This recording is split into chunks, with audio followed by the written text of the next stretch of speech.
Assalamualaikum warahmatullahi wabarakatuh. Selamat siang Sobat Labkesda. Ketemu lagi dengan saya Nadia dari Tim Promosi Kesehatan Laboratorium Kesehatan Daerah Kabupaten Pasir. Kemarin kita udah podcast episode 1 dengan Dr. Surya ya. Hari ini kita kembali lagi, ternyata antusias dari teman-teman medsos sangat banyak. Sehingga hari ini kita turutin deh kemauan dari Sobat Labkesda untuk buat podcast episode 2. Oke. Baik, tanpa berlama-lama mungkin Sobat Labkesda udah penasaran ya sama narasumber kita pada hari ini. Untuk itu saya panggil narasumber kita, dibantu tepuk tangan ya semua tim ya. Oke, tepuk tangan.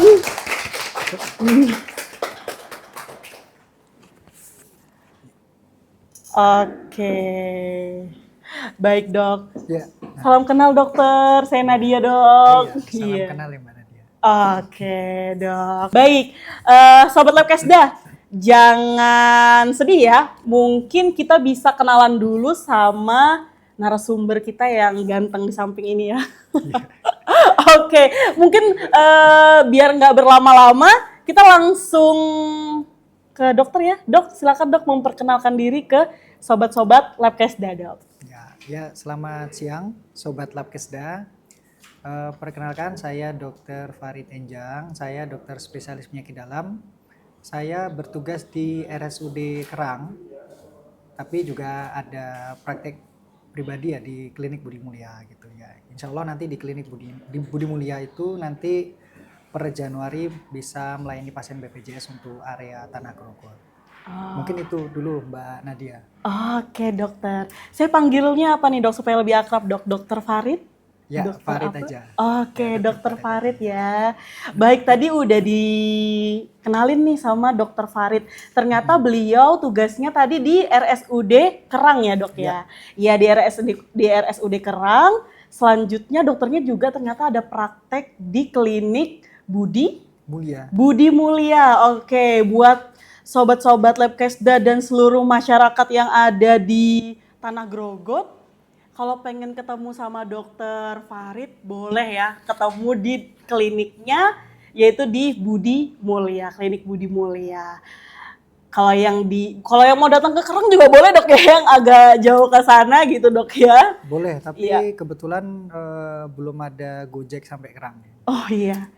Jadi daripada jauh-jauh kita langsung ke klinik Budi Mulia aja nanti biar ketemu sama dokter Faridnya. Apalagi nanti per Januari dokternya udah bisa melayani pasien-pasien BPJS ya dok ya? Ya, insya Allah. Iya, oke dok. Dokter, jadi hari ini saya pengen jelasin dulu ke dokter. Ternyata dok, kita tuh udah buat podcast dok, episode 1 dengan dokter Surya dok. Mungkin dokter udah kenal kali ya sama dokter Surya dok ya? Ya, itu kebetulan senior saya dulu. Dia sekarang masih senior mungkin. Iya. Lebih tua. Oke. Jadi kita udah buat episode 1 dengan dokter Surya dok. Ternyata sobat-sobat Labkesda itu masih banyak yang penasaran dok. Sehingga pertanyaannya tuh banyak banget dok masuk di medsos kita terkait dengan diabetes dok. Kebetulan hari ini kita berkesempatan banget, kita bersyukur banget karena dokter Farid mau menemanin teman-teman sobat Labkesda untuk menjelaskan terkait dengan diabetes episode 2 dok. Ya, oke. Oke dok. Nanti dok saya akan mulai dengan beberapa pertanyaan dok. Ada yang berkaitan dengan mitos atau fakta dok. Nanti saya bisa dibantu menjelaskan ini mitos nggak sih dok atau fakta gitu dok ya. Dari pertanyaan-pertanyaan dari sobat Labkesda dok. Oke dok. Mungkin tanpa berlama-lama kita langsung ke pertanyaan ya. Pertanyaan dari sobat-sobat Labkesda. Oke dok. Boleh, ya. Pertanyaannya jangan susah-susah ya. Oh, jangan susah-susah gimana nih dok? Saya yakin pertanyaannya teman-teman ini nggak susah sih dok. Buat dokter yang udah Masya Allah sekali ilmunya dok ya. Oke dok. Silakan. Oke dok, kita mulai ya dok ya. Mungkin saya bisa dibantu tim buat kasih saya papannya ya. Oke, baik. Oke dokter. Dok, ini ada fakta dan ada mitos dok ya. Jadi nanti kalau misalnya pertanyaannya teman-teman nih kira-kira fakta atau mitos gitu dok ya? Oke dok, boleh saya dibantu dok? Oke aman. dokter. Boleh dok ditaruh aja senyamannya dokter gimana dok sini ya? aja ya. Oke dokter. Baik dok, kita ke pertanyaan yang pertama ya dok ya. Ini dari username @moinurul dok. Oke, pertanyaannya dok, mitos atau fakta sih dok kalau gula darah itu berhubungan dengan stres? Gula darah berhubungan dengan Stres. stres Peningkatan gula darah berhubungan dengan stres. atau stres meningkatkan gula darah Ya. atau Gula darah dok. atau gula darah menyebabkan stres. Iya. Yang mana? Ini pertanyaannya dok, kita ulang ya dok ya, sekali lagi ya dok ya. Gula darah dan stres apakah mempunyai hubungan dok? Oh iya. Oke, mitos atau fakta dok? Itu memang fakta. Oke, fakta. Gimana tuh dok? Jadi memang gini ya. Jadi kalau yang berhubungan itu kan bukan gula darah menyebabkan stres, tapi stres menyebabkan peningkatan gula darah. Gitu ya. Jadi memang ketika orang itu stres, ya misal ada Mbak siapa tadi namanya? Mbak Moinurul. Mbak Moy. Misalnya Mbak Moy ini usianya berapa dia? Kurang tahu. Mungkin ketika dia kuliah dulu ya. Misalnya ketika dia kuliah dulu mau ujian. Kuliah mau ujian malamnya, mungkin seminggu sebelum ujian dia udah stres. Dia udah stres karena mau ujian, akhirnya dia belajar terus kan. Nah ketika orang itu stres kan dia membutuhkan tenaga untuk yang namanya tuh fight or flight, lawan atau kabur kan. Nah kalau dia kabur dari ujian kan nggak mungkin, otomatis dia harus melawan ujian itu. Nah jadi untuk bisa dia belajar itu dia tubuhnya itu akan memproduksi energi supaya dia bisa fokus belajar dan bisa menyelesaikan ujiannya minggu depan misalnya. Nah jadi memang manusia itu memang diciptakan memiliki yang namanya hormon stres. Ada kata kuncinya dan ada hormon stres. Ada hormon stresnya itu kan namanya kortisol ya. Jadi ketika kita mengalami stres, apakah itu stres yang terkait dengan mau ujian atau stres apapun itu, stres kehidupan ya itu ya. Atau misalnya terlambat, wah, kortisolnya langsung meningkat. Kortisol itu akan menghasilkan gula darah, memproduksi gula darahnya langsung meningkat di dalam darah, yang tujuannya supaya manusia itu bisa menghadapi tantangan yang perlu dia selesaikan gitu ya. Nah kalau stres ini dia stresnya itu stres akut, itu sebenarnya nggak masalah. Karena gini, misalnya kalau kita mau membawa beban berat, jadi bukan masalah membawa beban berat seberapa berat, tapi masalahnya adalah beban itu berapa lama kita bawa. Jadi kalau semakin lama kita mengalami stres, maka tubuh manusia itu akan mengalami gangguan yang sifatnya permanen gitu ya. Tapi kalau dia masih akut, misalnya ujian, begitu ujian selesai ya udah dia gula darahnya akan balik normal. Tapi kalau dia stresnya berkepanjangan, misalnya orang tuanya yang sangat disayangi itu meninggal gitu kan, akhirnya dia mengalami stres berkepanjangan, yaitu dia bisa nggak lapar terus kan, nggak lapar, nggak nafsu makan, akhirnya kurus tapi gulanya naik, akhirnya lama-lama ya dia bisa kena diabetes. Jadi misal kita megang benda yang nggak terlalu berat tapi lama, itu kan tangan kita akhirnya bisa cedera atau kecapean gitu kan. Nah, sama dengan tubuh kita, kalau semakin lama tubuh kita itu mengalami stres yang kronis, maka akan ada disregulasi dari tubuh sehingga ya kortisolnya terus-menerusan naik, dan lama-kelamaan kalau itu ya mengganggu organ pankreas dan sensitivitas insulin, ya lama-lama bisa menyebabkan orang itu terkena diabetes. Jadi apakah stres itu berhubungan dengan meningkatkan gula darah? Ya berhubungan, apalagi kalau orang itu memang sudah ada bakat DM. Nah itu lebih buruk lagi. Nah tentu kita juga melihat bahwa stres ini nggak cuma masalah tantangan kehidupan sehari-hari. Ada juga stres-stres yang terkait dengan penyakit ya. Jadi misalnya seseorang itu mengalami stres metabolik, dia sakit berat, misalnya sakit jantung atau dia stroke atau dia mengalami infeksi yang berat, itu bisa pasien itu mengalami lonjakan gula darah yang terlalu tinggi. Nah, misalnya gula darahnya itu jadi 300, 400 ketika dirawat karena dia misalnya mengalami serangan jantung gitu ya, gulanya tinggi. Nah, apakah pasien itu kita diagnosis sebagai DM? Belum. Kita anggap itu sebagai stres metabolik dulu. Jadi kita anggap stres hiperglikemi gitu kan, stres karena gula darah tinggi. Nah, nanti kalau memang gulanya itu sudah kondisi penyakitnya itu sudah teratasi tapi gulanya belum turun, nah itulah yang nanti kita evaluasi lagi apakah memang pasien ini sudah jatuh ke kondisi diabetes atau tidak. Nah, kalau memang setelah serangan jantung misalnya gula darahnya kembali normal, ya itu adalah stres akut, stres metabolik yang akut. Tapi kalau terus menerus berkepanjangan, ya itu suatu stres kronik dan lama kelamaan bisa menyebabkan diabetes. Jadi memang apakah kesimpulannya ya, apakah stres itu menyebabkan gula darah naik? Ya. Tapi apakah stres itu bisa menyebabkan diabetes atau tidak? Itu belum tentu. Kembali lagi, stres itu bisa diatasi dengan cepat atau tidak.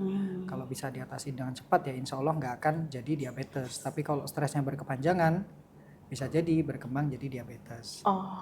Oke, baik dok. Kita beri tepuk tangan dulu dok buat dokternya ya, penjelasannya sangat rinci sekali penjelasan dari Dokter Farid tadi. Jadi buat Mbak Moinurul tadi, mungkin stresnya ya bisa, kalau saya tuh sering dengar katanya aku coping stress gitu dok ya. Kelola stresnya dengan baik gitu ya. Kayak tadi tuh misalnya stres kepanjangan gitu kan dok ya. Biasanya kalau yang muda-muda tuh dok, apalagi Gen Z gitu dok ya, itu tuh stresnya tuh mudah banget stres gitu dok. Kayak biasanya putus cinta, stres gitu, di lingkungan baru stres gitu dok ya. Gen Z sekarang tuh gitu biasanya dok ya. Mungkin Gen Z-nya itu stres karena CM ya. Iya, apa tuh CM dok? Cinta monyet. Oke, cinta monyet ternyata ya. Oke dok, baik dok. Kita lanjut dok ya ke pertanyaan nomor 2 dok. Oke, selanjutnya ada pertanyaan dari Ervina Aisyah dok. Mitos atau fakta sih dok kalau diabetes itu bisa disembuhkan? Nah, gimana tuh dok?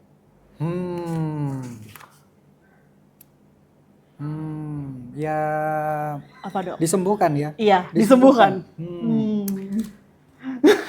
Gimana tuh dok? Agak-agak fakta dikit lah ya, agak-agak aja. Gitu disembuhkan ya. Karena kalimatnya disembuhkan. Iya, benar dok. Tapi kalau kalimatnya itu apakah bisa dikontrol? Bisa. Karena sembuh atau tidak sembuhnya ini kan dia multifaktorial gitu kan. Ada yang namanya diabetes tipe 1, ada namanya diabetes tipe 2. Pencetusnya apa dulu? Apakah memang dia genetik atau dia dicetuskan oleh faktor resistensi insulin.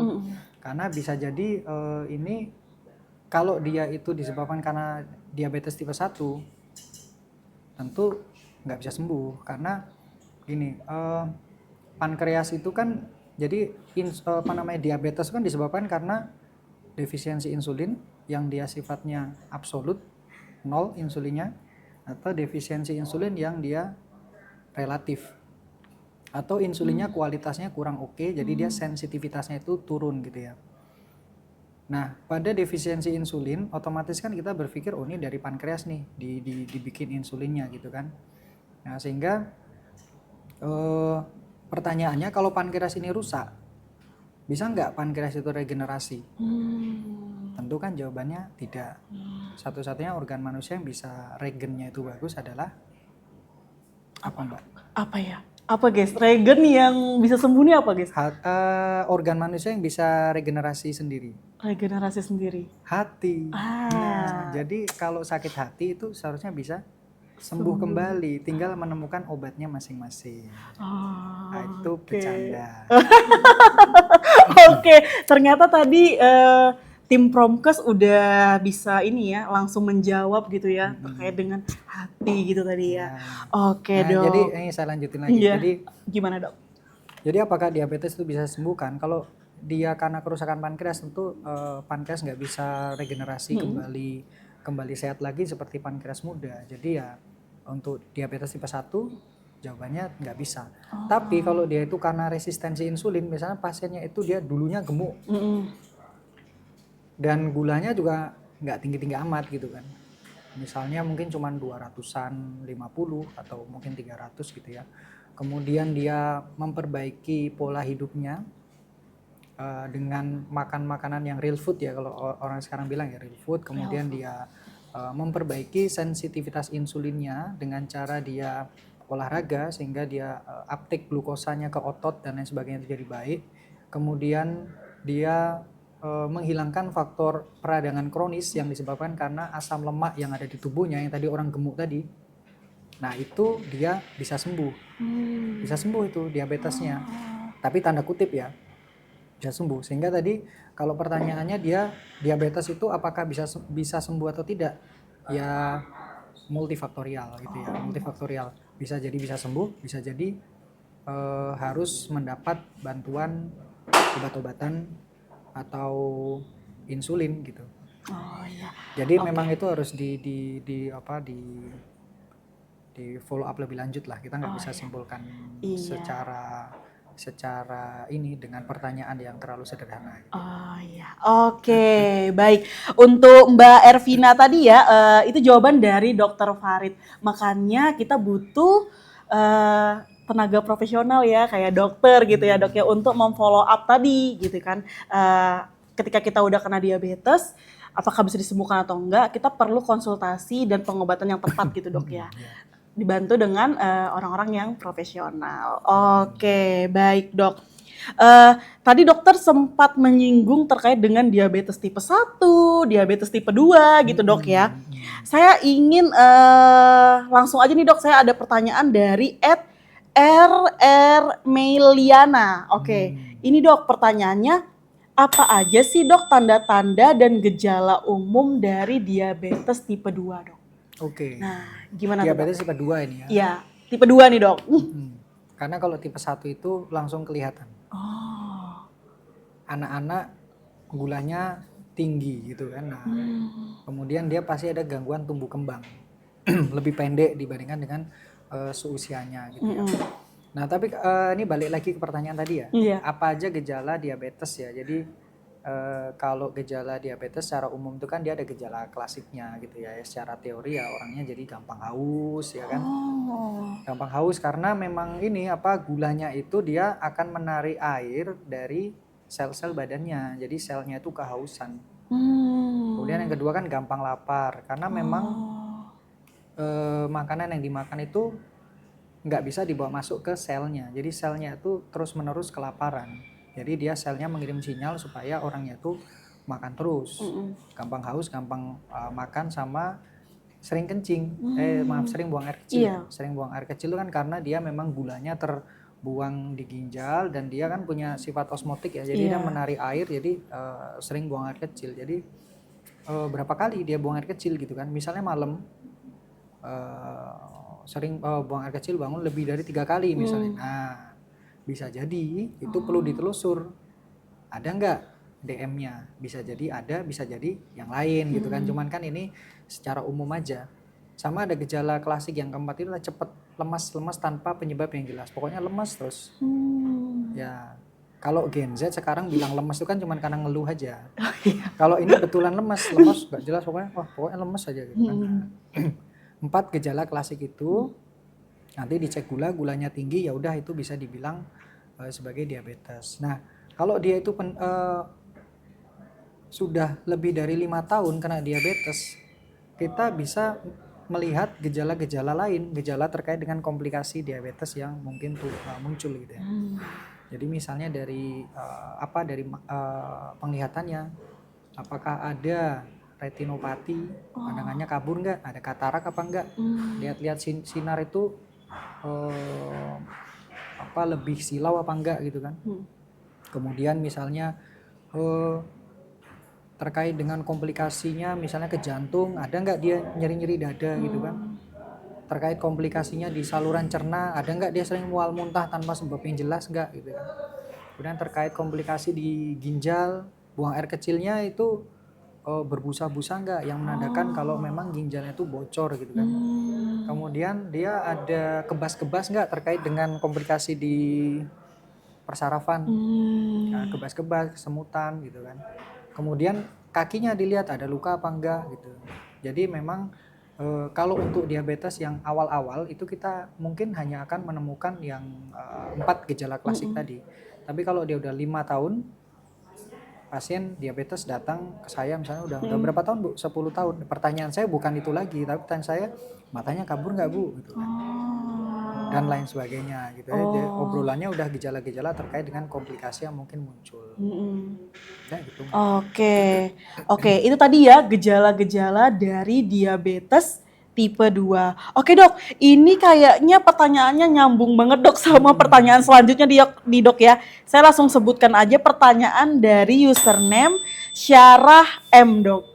Ini dok pertanyaannya dok, kalau orang diabetes itu sering haus, tadi udah terjawab ya, sering haus. Apakah ini tandanya tubuh lagi ngajak minum es teh manis tuh dok? Atau malah ngingetin kita untuk jangan minum. Nah itu dok, gimana tuh dok? Tadi udah dijawab ya, di spill sedikit gitu dok ya. Tapi mungkin boleh dijawab lagi dok. Oke dok, gimana dok? Ya, jadi kalau bisa jangan minum es teh manis. Karena jangan-jangan mbaknya apakah sudah manis? Wah, gimana tuh Mbak Syarah? Itu bercanda. Iya. Bercanda. Nanti baper loh dok, itu Mbak Syarahnya itu dok. Iya. Mohon maaf. Jadi gini, jadi kan memang kalau orang sakit diabetes itu ya kalau bisa jangan minum gula sederhana. Kalau teh itu kan otomatis dikasih gula sederhana gitu kan. Karena gula sederhana ini kan dia bisa membuat lonjakan gula darah yang cepat. Karena kalau kita yang ada di dalam darah manusia itu bukan karbohidrat kompleks, tapi glukosa. Jadi kalau kita makan nanti makanan yang kita makan itu kan masuk ke aliran darah usus, masuk ke hati dulu. Di hati baru nanti misalnya makan apa? Makan sate, makan lontong atau apa. Dari situ dipecah jadi glukosa dan lain sebagainya, baru atau protein atau apa yang berguna untuk badan, baru itu diedarkan ke pembuluh darah kita gitu kan, yang setelah melewati hati gitu. Jadi kalau kita makan gula begitu masuk hati langsung masuk ke darah, jadi akan menimbulkan namanya spike glukosa yang terlalu cepat.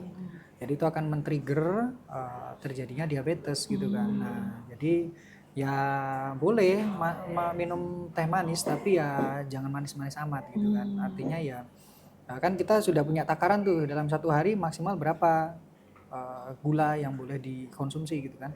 Misalnya 15 gram maksimal gitu kan. 15 gram itu artinya kan 1 sendok makan. Satu sendok makan. Oh iya, satu sendok makan. Betul. 1 sendok makan. Artinya kalau kita mau minum teh ya, dan kita nggak punya sakit diabetes, ya mungkin ya gulanya buat ngatasi asam-asam dari tehnya aja. Atau kita mau pakai pemanis yang dia non gula, misalnya apakah apa ini ya, misalnya stevia misalnya ya, stevia misalnya 2 tetes gitu kan. Atau misalnya apa yang ada merek-mereknya, kebetulan kita kan nggak di endorse ya. Jadi tit gitu ya. Tetit gitu biasanya tuh dok ya. Ya itu nggak ada masalah karena itu kan 0 kalori gitu kan. Jadi ya justru kalau orang sakit diabetes minumnya harus banyak. Kenapa? Karena dia darahnya kan kental. Darahnya kental karena gulanya tinggi, jadi osmotik. Ini osmolaritas. Osmotik itu pelajaran apa? SMP ya? Osmotik. Misal kita menempatkan ada larutan yang dia larutan gula, sebelahnya ada larutan air biasa, di tengah-tengahnya dikasih sekat. Kemudian nanti air yang biasa akan ketarik ke air gula yang lebih pekat. Nah, jadi kondisi darah orang yang diabetes, gulanya misalnya berapa? 400. Nah, itu gulanya pasti darahnya pasti kental. sehingga dia berpotensi dehidrasi. Jadi pasien gula itu memang harus banyak minum, tapi bukan minum yang banyak gulanya. Nanti dia tambah mengentalkan darahnya itu. Nah, nanti dan dengan kita minum air putih yang banyak itu bisa ini menurunkan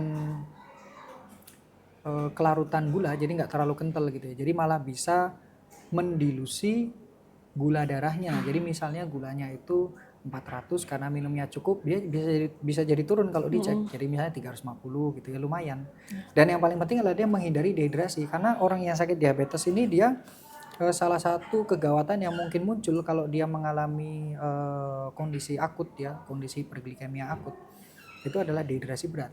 Dehidrasi beratnya itu kita rehidrasinya nggak main-main, itu bisa sampai beberapa liter air ya, cairan gitu, 5 liter, 6 liter gitu ya. Nah, jadi memang harus minum air putih.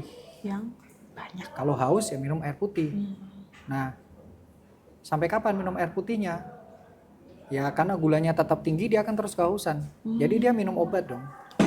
Minum obat, nanti gulanya turun, nanti itu rasa hausnya itu bisa berkurang. Gitu.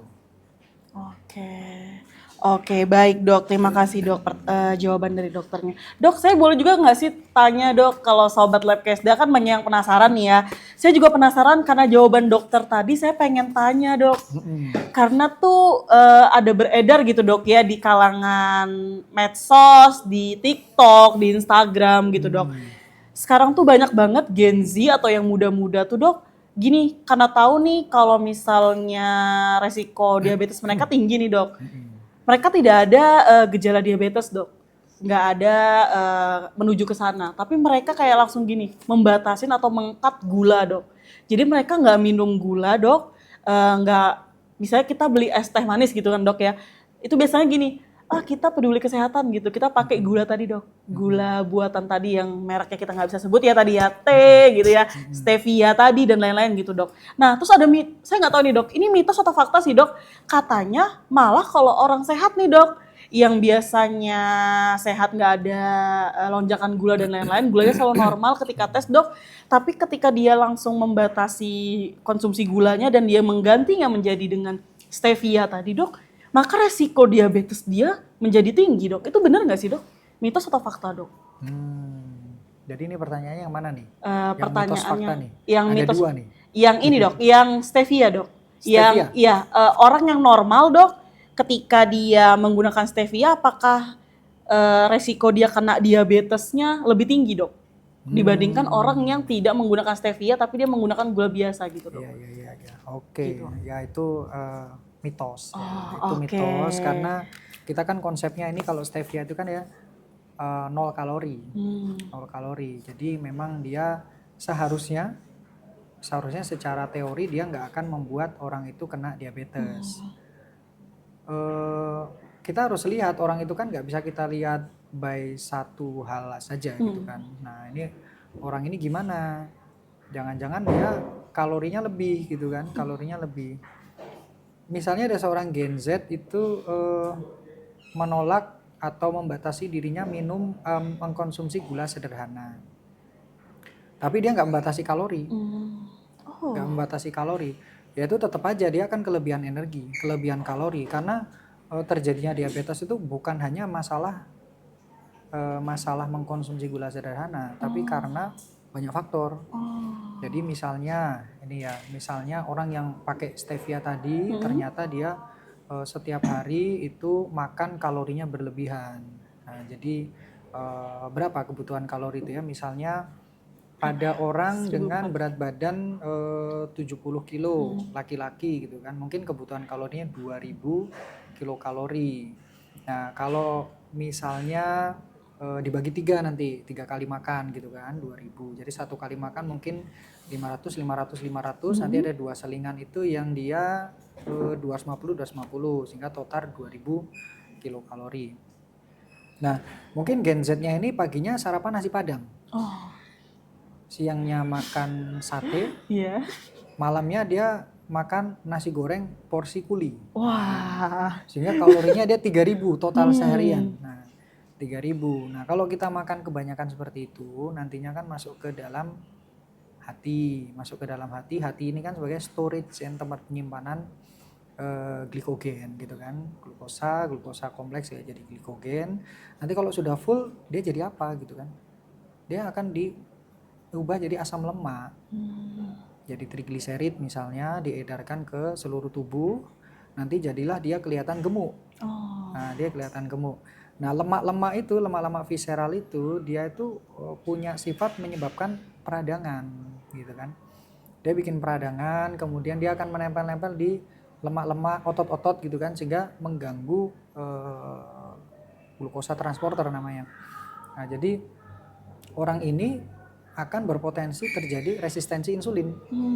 Resistensi insulin ya tentu nanti muaranya adalah terjadinya diabetes tipe 2. Nah, jadi yang Gen Z tadi kita harus lihat bagaimana dia secara keseluruhan, tidak hanya melihat dia membatasi gulanya saja, tidak hanya kita lihat dia sudah mengkonsumsi stevia saja. Kita harus lihat faktor-faktor lainnya gimana, aktivitas fisiknya gimana dan lain sebagainya gitu.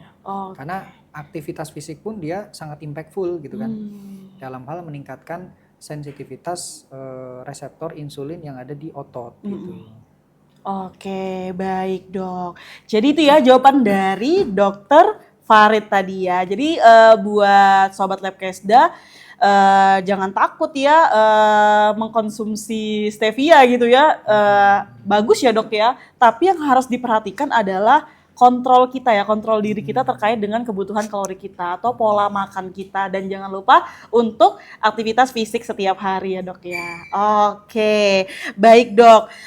Selanjutnya nih dok, sebelum saya lanjutkan pertanyaan dari Sobat-Sobat Labkesda, saya ingin beritahu nih dok, buat Sobat Labkesda jangan lupa untuk nonton podcastnya sampai dengan akhir ya. Karena seperti episode kemarin, kita akan umumkan satu pemenang yang akan mendapatkan e-money dari tim promosi kesehatan dok. Nanti pertanyaan yang paling baik boleh dipilih sama dokternya ya dok ya. Oke, kita dapat berapa nanti mbak? 2 miliar ya? Rahasia dok. Oke, rahasia dok ya. Oke dok, nanti kita umumkan di akhir. Jadi jangan lupa buat Sobat Labkesda nonton podcastnya sampai dengan akhir ya. Oke dok, kita lanjut dok ya. Boleh.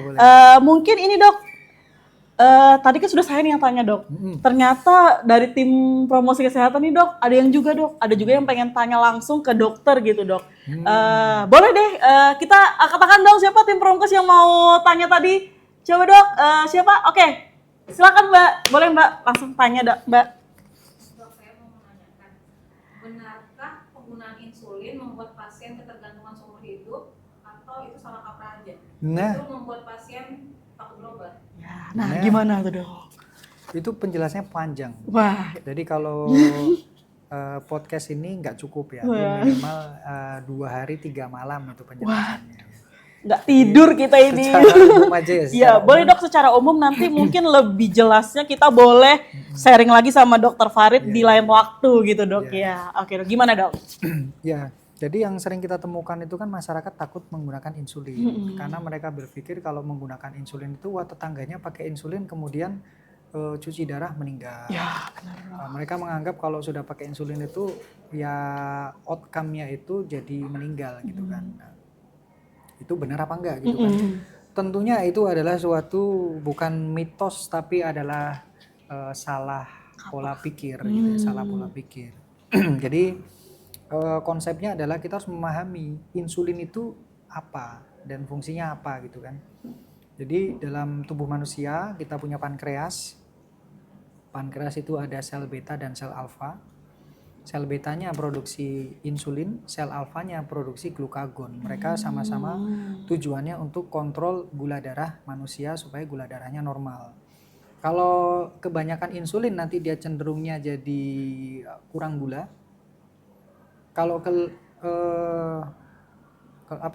kelebihan insulin ya. Kalau kekurangan insulin nanti dia jatuhnya jadi diabetes. Nah, kalau yang hormon yang dia untuk menurunkan gula di dalam darah itu dia cuma satu, insulin aja. Dia tujuannya kan memasukkan gula ke dalam sel gitu kan sehingga gulanya turun. Itu cuma satu, dia cuma pemain tunggal, insulin saja di tubuh manusia. Sedangkan untuk yang menaikkan gula di dalam tubuh manusia dia Ada beberapa. Misal ada glukagon, yang kedua ada kortisol, yang ketiga ada noradrenalin dan lain sebagainya. Jadi dia nggak pemain tunggal.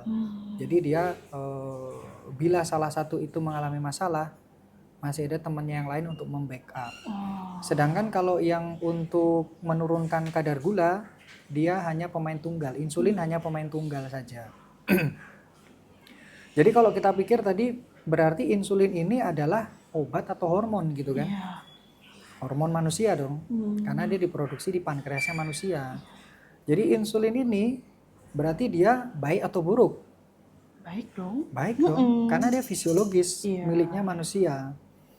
Sehingga kalau kita memasukkan insulin ke dalam badan manusia, apa efek samping yang muncul? Jadinya dia bisa mengelola nggak sih dok? Bisa mengelola. Iya. Apakah dia akan merusak ginjal? Harusnya tidak nggak? Harusnya tidak nggak dong? Enggak dong. Iya. Karena Harusnya tidak. Karena kalau seseorang itu nggak punya insulin, maka dia nanti diabetes tipe 1. Nanti ada anak-anak datang, dia wajahnya kelihatan tidak cerah gitu kan, wajahnya kelihatan kusam gitu, tumbuh kembangnya terganggu, kemudian dia sesak nafas gitu kan. Nah bisa jadi dia DM tipe 1. Nah itulah orang-orang yang tidak beruntung yang mengalami defisiensi insulin absolut gitu kan. Nah jadi kalau insulin ini memang fisiologis dan baik, kita semua berarti pengguna insulin. Nah, jadi insulin tidak punya efek samping kemana-mana, nggak punya efek samping ke ginjal, nggak punya efek samping ke liver, ke jantung dan lain sebagainya. Sehingga kalau orang yang sakit berat, orang sakit ginjal tahap akhir, cuci darah, pilihan obat diabetesnya apa berarti? Apa ya dok ya? Yang sering kita temui di rumah sakit. Insulin tuh? Insulin, Iya, karena memang dia yang paling fisiologis kan. Kalau orang sakit liver, pilihannya adalah insulin lagi. Orang serangan jantung, orang stroke dan sebagainya, pilihan yang paling baik adalah insulin lagi. Orang yang dirawat di rumah sakit yang berpotensi mengalami gangguan metabolisme yang cepat karena sakitnya berat gitu kan, pasti kecenderungan dari dokter akan memberikan insulin karena dia akan paling fisiologis, paling aman, mudah dikontrol kan. Jadi akan dipakaikan insulin. Jadi yang paling baik untuk mengatasi diabetes itu sebenarnya adalah insulin. Oke. Jadi apakah insulin itu menyebabkan orang meninggal? Enggak dong. Tentu tidak. Karena memang dia sakitnya udah tahap akhir, udah komplikasi, sakit ginjal. Meninggalnya bukan karena insulinnya, tapi karena sakit ginjalnya. Atau karena sakit liver, ya meninggalnya karena sakit livernya, atau karena sakit jantung karena sakit jantungnya gitu ya. Dengan catatan dengan insulin itu gulanya terkontrol, gulanya baik. Nah, sekarang mungkin ini yang jadi perdebatan gitu kan. Berarti kalau minum obat gula baik apa enggak? Nah, iya itu jadi perdebatan dok. Harusnya baik dok ya. Kalau tadi kan menurut saya sih yang paling baik insulin. Kalau minum obat gula baik atau buruk? Kalau misalnya sudah di tahap pakai insulin harusnya baik nggak sih dok? Jadi ada nggak efek sampingnya obat itu? Ginjal dok? Ginjal bisa jadi. Ada sebagian besar obat diabetes itu komplikasinya ke ginjal. Ada obat diabetes itu komplikasinya misalnya ke merusak pankreas. Kondisi DM-nya lebih berat gitu kan. Nah, cuma ya sehingga kalau kita berkaca pada evidence gitu ya, itu kecenderungannya kalau memang diabetes dan memang pasti dia karena kekurangan insulin, kita pakai insulin langsung. Cuma memang permasalahan kita kan pemahaman masyarakat yang kurang, kemudian juga zaman ini kan sudah semakin maju. Obat-obat diabetes itu tidak buruk. Zaman sekarang obat diabetes itu sudah banyak diteliti dan mereka juga bagus-bagus saja gitu kan, apalagi untuk diabetes tipe 2. Dimana permasalahan itu kan nggak cuma masalah defisiensi insulin saja, bisa jadi karena faktor resistensi insulin. Ada obat-obatan itu yang dia bisa meningkatkan sensitivitas insulin. Sebut aja misalnya obat yang paling umum dipakai metformin, kemudian pioglitazone, kemudian ada obat-obat baru yang dia bisa meningkatkan sekresi insulin secara fisiologis, misalnya sitagliptin dan lain sebagainya. Jadi pada intinya adalah selama kita itu selama kita itu berobat ke dokter spesialis penyakit dalam dan dokter menyarankan menggunakan obat, insya Allah memang itu pilihan yang paling bagus. Iya. Kemudian kalau dokternya itu menyarankan menggunakan insulin, insya Allah memang itu adalah opsi yang paling baik, gitu ya. Yang paling penting itu adalah nanti kan masih akan dikontrol tuh fungsi dari organ tubuhnya, gitu ya. Fungsi hatinya gimana, fungsi ginjalnya gimana, kemudian rekam jantungnya gimana, kemudian ada komplikasi apa yang muncul gitu kan. Nah, sehingga setelah ada data-data itu baru disimpulkan, oh bapak ini bisa nih obat dulu, oh ibu ini kayaknya paling pas insulin gitu kan. Sehingga insya Allah obat baik, menggunakan insulin juga baik. Yang paling penting adalah kontrol gula. Gulanya terkontrol, di mana target gulanya itu bisa sesuai dengan target. Misalnya dengan gula darah puasa di bawah 126, gula darah sewaktunya di bawah 200 atau di bawah 180, HbA1c-nya misalnya ya paling baik misalnya di bawah 5,7 atau di bawah 6,5 gitu kan. Cuma kita harus lihat lagi kondisi, kalau memang ini pasien sakit berat, kita nggak akan memaksa gulanya itu terlalu rendah. Karena udah diteliti pada pasien yang dia lansia dengan komorbid yang banyak, itu sebenarnya ya yang paling buruk bagi mereka itu adalah kalau terjadi kondisi hipoglikemi atau gulanya terlalu rendah, gulanya ngedrop. Nah itu seringkali emang udah banyak diteliti ya. Kalau orang yang pernah kena sakit jantung itu bisa memperberat resiko dia, kekambuhan dia serangan jantung bisa meningkat gitu kan, iskemiknya bisa meningkat, atau lansia bisa memperburuk kondisinya gitu. Jadi memang semua balik lagi, kalau memang ini sakit diabetesnya itu ringan, saya rasa sih berobat di puskesmas atau layanan primer cukup. Tapi kalau memang ini diabetes dan komplikasi, ya baiknya ke dokter spesialis penyakit dalam. Iya, oke, baik dok. Terima kasih dok. Jawabannya boleh tepuk tangan dulu buat dokter Farid ya guys. Oke, baik. Jadi buat Sobat Lab Kesda mungkin yang bertanya tadi untuk Mbak Tika tadi dan untuk Sobat-Sobat Lab Kesda, jangan takut ya dengan saran-saran dari pengobatan dari dokter ya. Karena memang apa yang disarankan itu adalah yang terbaik buat Bapak Ibu atau teman-teman semua. Oke, baik dok.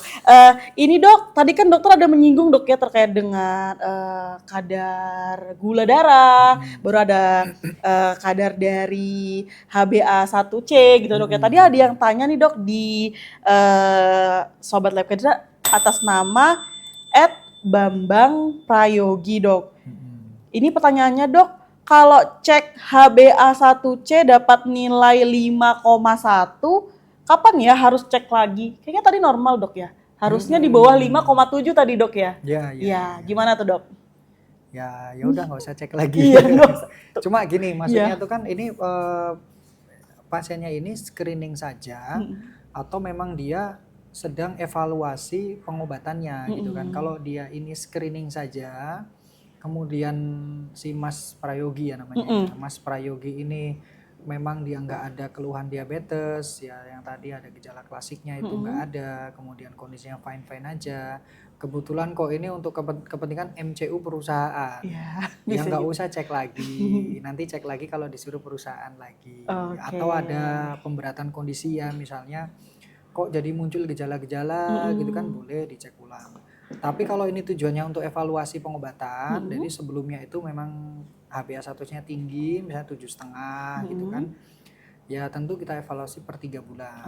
Ya, jadi kan HbA1c kan intinya dia adalah glukosa yang terglikosilasi dalam eritrosit, artinya dia gulanya itu menempel-nempel di eritrosit, sehingga dia kalau kita cek kecepatan 1 bulan atau 2 bulan itu belum terjadi glikosilasi gitu kan. Jadi ya HbA1c paling pas pengecekannya 3 bulan sesuai dengan masa hidup eritrosit. Jadi kalau memang Mas Prayogi mungkin keluarganya ada yang sakit diabetes ya, evaluasi lagi per 3 bulan.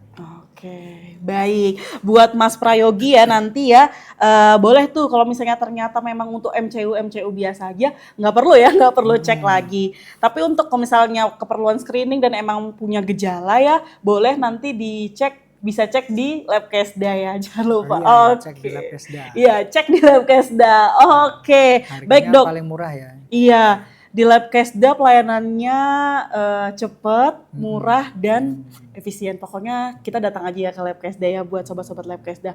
Oke dok, mungkin saya punya 2 pertanyaan terakhir nih dok ya. Sebelum kita akhirin episode podcast kita hari ini dok. Boleh. Sebenarnya masih banyak nih dok, tapi ternyata banyak berkaitan gitu dok. Oh Nih, iya. kayak yang tadi dok ya, saya sebutkan aja karena saya takut nanti kalau nggak disebutkan namanya dok ngambek dok. Nggak mau nanya lagi di medsosnya Labkesda dok. Saya sebutin langsung ya dok ya, ada beberapa username kayak dari @Kamila, baru tuh @mderi, dan @syarah dok. Oke dok. Pertanyaannya dok mirip-mirip dok. Apakah diabetes itu pasti menurun kepada anak dok? Nah gimana tuh dok?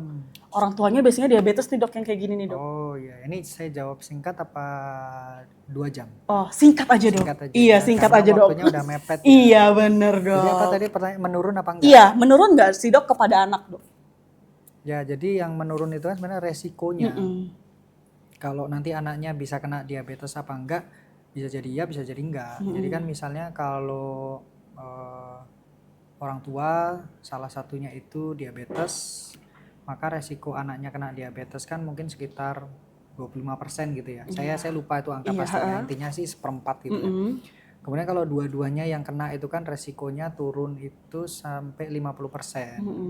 Karena memang ini kan ada faktor genetik. Jadi misal apakah ada masalah nggak dengan genetik pankreasnya, ada masalah nggak dengan genetik dari glukosa transporter di ototnya, ada masalah nggak dengan inkretinnya, ya gen-gen inkretin di ususnya, ada masalah nggak dengan gen-gen alfa glukuronidase yang ada di ususnya, gitu kan. Jadi faktor genetik kan multifaktor dan satu badan gitu ya. Jadi kita nggak bisa pastikan. Jadi yang turun itu sebenarnya resikonya. Jadi seorang yang dia orang tuanya DM ya, bila dia bisa memaintain badannya dengan baik, ya, dia bisa memahami kebutuhan kalorinya dalam sehari, kemudian dia bisa menjaga kebugaran tubuhnya, gitu ya. Insya Allah resiko ini tinggallah resiko, gitu ya. Resiko ini tidak akan aktif menjadi diabetes. Jadi resikonya saja yang turun, DM-nya aktif atau tidak aktif itu tergantung dari gen Z-nya itu. Iya, pola hidup tadi dok ya. Ya. Benar. Oke dok, ini pertanyaan terakhir nih dok.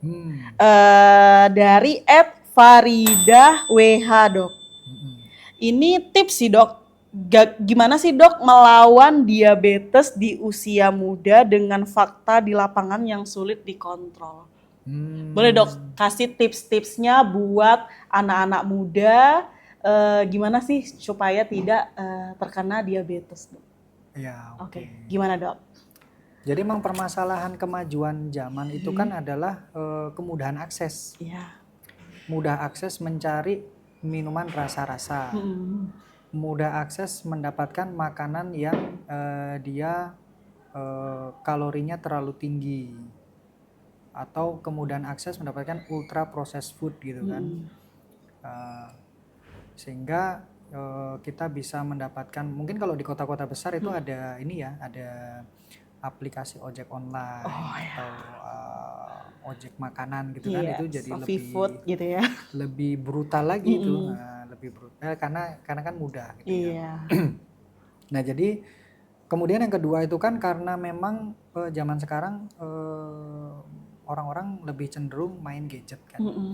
Main gadget sehingga kurang gerak gitu kan, lebih aktif di sosial media dibandingkan dengan sosial yang betulan gitu kan. Sehingga faktor-faktor tersebut tentu, apalagi kalau orang tuanya itu ada salah satu atau salah dua yang mereka diabetes ya, resiko yang turun tadi di Gen Z itu bisa menjadi aktif.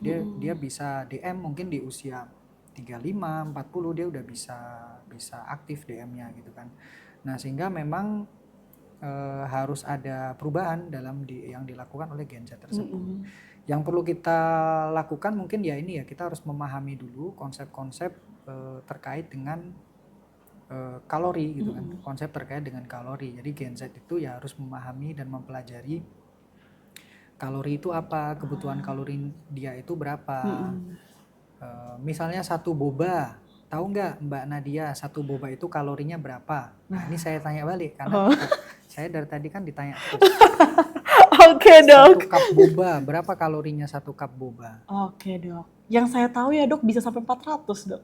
Nah, bisa sampai 400, 500. Iya. Misal kalau Mbak Nadia ini tingginya berapa tinggi badannya? 160 dok. 160 berarti berat badan idealnya berapa?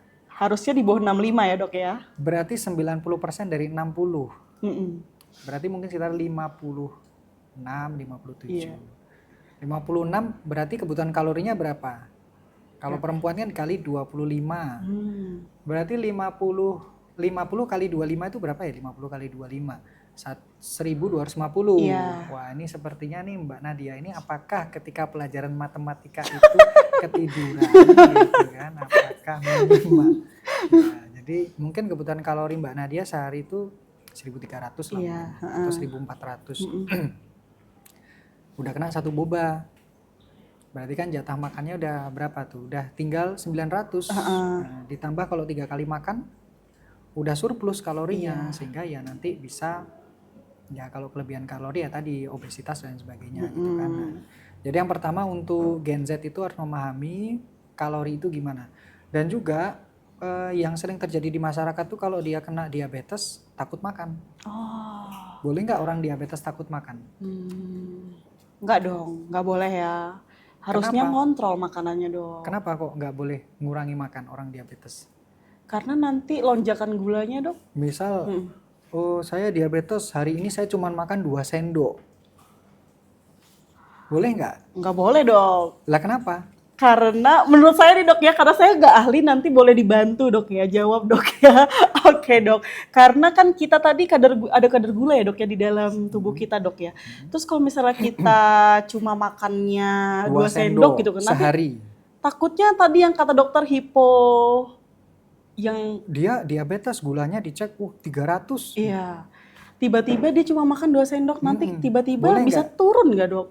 Malah jadinya nanti geter, kedinginan biasanya gitu dok. Enggak, dia cuma makan 2 sendok, udah 3 hari, cuma makan 2 sendok, tapi gulanya 300. Oh, Gimana tuh? Boleh nggak dia lanjutin makan? Wah, ibu, masa kita bilang ibu kebanyakan makan? Oh, cuma 2 sendok? iya. Masa 1 sendok? Harusnya makanya tetap dijaga tapi dengan kontrol obat nggak sih dok tadi yang kayak dokter bilang? Nah, Iya. bisa jadi. Jadi intinya gini, jadi memang kalau orang diabetes tuh nggak boleh kurang makan. Nanti dia malah malnutrisi pada diabetes kan. Karena sebagai manusia kan kita ya harus memenuhi fitrah dari tubuh kita kan. Jadi kita paling minimal tuh harus masuk 800 kilokalori supaya nggak terjadi lipolisis, darahnya terlalu asam. Misal kita makan protein atau kita makan protein, kita makan glukosa, itu kan dia nanti buat sistem imun, buat zat pembangun tubuh, dan lain sebagainya. Sehingga itulah yang menyebabkan penderita DM yang takut makan itu tiba-tiba kok masuk rumah sakit. Karena dia sebenarnya malnutrisi. Jadi seharusnya mereka itu tidak takut makan. Makan yang cukup, kemudian supaya nutrisinya terpenuhi. Nanti masalah gulanya 500, gulanya 600, yaitu bukan urusan mereka. Urusan dokternya itu. Entah gimana caranya harus menurunkan gulanya. Karena yang bikin gulanya tinggi itu adalah stres metaboliknya dia. Semakin selnya kelaparan, counter regulator daripada insulin itu semakin banyak. Jadi makan itu sebenarnya dia salah satu cara untuk menekan stres metabolik yang terjadi, menekan glukagonnya, menekan yang lain-lain, sehingga dengan diet yang baik, pengobatan yang baik, penderita diabetes ini bisa mengontrol kadar gulanya, dia tidak mengalami komplikasi terkait hiperglikemi, dan juga dia tidak mengalami permasalahan terkait dia malnutrisi. Jadi makannya itu memang harus di atas 800 kilokalori, tapi jangan kelebihan. Nah ini agak melenceng tadi. balik lagi ke Gen Z tadi. Iya, Gen Z tadi dok. Tipsnya dok. Ini karena kalau saya cerita nanti bisa dua hari. Iya dua hari. dok. Kasihan, Kita Mbak. nggak pulang nanti dok di sini Iya, dok nanti. ya. Oke, gimana dok? Ya, jadi balik lagi ke Gen Iya. Z, satu harus memahami Konsep. kalori, memahami konsep kalori. Jadi boleh makan boba, nggak boleh makan boba lah, karena itu kan ada gula sederhana. Iya dok, jangan nggak dok. bisa, nggak bisa. Nggak jadi. Jadi kita pahami konsep kalori. Yang kedua, kita hindari gula sederhana. Kita kalau bisa konsumsinya gula kompleks atau karbohidrat kompleks ya, karena kalau gula sederhana nanti spike-nya begini, kalau karbohidrat nanti dia begini. Jadi ya itu akan menghindari terjadinya diabetes gitu kan. Kemudian yang ketiga ya. Iya, ketiga. Yang ketiga tuh tentunya ya ini tingkatkan kebugaran fisik supaya ya kalau tubuhnya bugar, aliran darahnya lancar, kemudian lemak-lemak di dalam badannya itu bisa dibakar, dia hilang ya dari tempelan-tempelan di otot dan lain sebagainya, aliran darah lancar, pankreasnya sehat, saluran cernanya sehat, tentunya nanti ya bisa ya sehat terus gitu insya Allah. Insya Allah. Oke, baik tadi tips dari Dokter Farid. Ini ya, pahami konsep dari kalori gitu ya. Tingkatkan pengetahuannya, jangan lupa juga untuk aktivitas fisik. Nah, buat teman-teman atau sobat-sobat Labkesda, pantengin terus medsosnya Labkesda ya. Nanti tim Promkes akan banyak kasih konten-konten edukatif untuk sobat-sobat Labkesda supaya lebih memahami konsep dari tadi ya, kayak tadi konsep kalori, baru itu juga aktivitas fisik dan lain-lain. Jadi jangan lupa untuk follow dan ikutin terus konten-konten di Labkesda. Oke dok, baik dok. Terima kasih. Mungkin kita boleh tepuk tangan ya buat Dokter Farid ya. Kita udah di penghujung acara dok. Saya sedih banget sih dok sebenarnya dok. Saya pengen 2 hari sebenarnya ngomong sama dokter gitu dok ya. Oh, iya. Saya pengen 2 hari ngobrol sama dokter gitu ya, karena masih banyak banget sobat-sobat Labkesda yang penasaran gitu ya. Mungkin nanti di lain waktu kita bisa cari waktu lain ya dok ya, ngebahas konsep-konsep atau mitos fakta kesehatan yang lain gitu dok ya, dengan Dokter Farid, spesialis penyakit dalam gitu ya dok ya, yang sudah pro banget di bidangnya. Oke dok, tadi kan saya udah janji dok ya untuk kasih 1 door prize terkait dengan e-money buat sobat Labkesda yang udah nanya di kolom komentar Labkesda dok. Gimana dok? Mau dokter nggak dok yang umumin dok? Siapa gitu yang menang dok? Jangan saya. Siapa nih dok? Nanti saya ini disuzon sama yang nggak menang. Karena yang menang itu 1, yang kalah lebih banyak. Iya. Ya, jadi yang milih aja mbaknya aja. Oke, baik, saya aja tadi saya udah dibisikin sih sama Dokter Farid ya sebenarnya siapa sih yang menang untuk dapat e-money dari tim promosi kesehatan Labkesda. Oke, saya sebutin ya, mungkin boleh duduk teman-teman ya. Kira-kira siapa ya yang dapat ya? Oke. Selamat kepada username @FaridaWH. Oke, selamat kepada Farida ya. Ditunggu. Jangan lupa konfirmasi ke Labkesda ya. DM aja tim promosi kesehatan Labkesda ya di Instagram. Oke dok, mungkin terakhir dok ada kata-kata dok buat sobat-sobat Labkesda dok sebelum kita tutup dok. Saya nggak nyiapin. Gimana nih dok? Saya improv nih dokter dok sebelum kita akhirin podcast hari ini. Boleh dong dok kata-kata buat sobat Labkesda dok. Gimana dok? Pantun aja. Boleh dok, boleh pantun dok. Silakan dok. Ikan hiu makan tahu. Cakep. Jaga kesehatan selalu. Oke, baik. Oke, terima kasih dok podcastnya dok ya. Oke, terima kasih ya teman-teman Labkesda ya dok ya. Terima kasih dok. Oke, dadah dulu dok. Udah Oke. Oke. Gimana nih? Udah. Oke, kan? makasih dok. Udah dok. Makasih dok.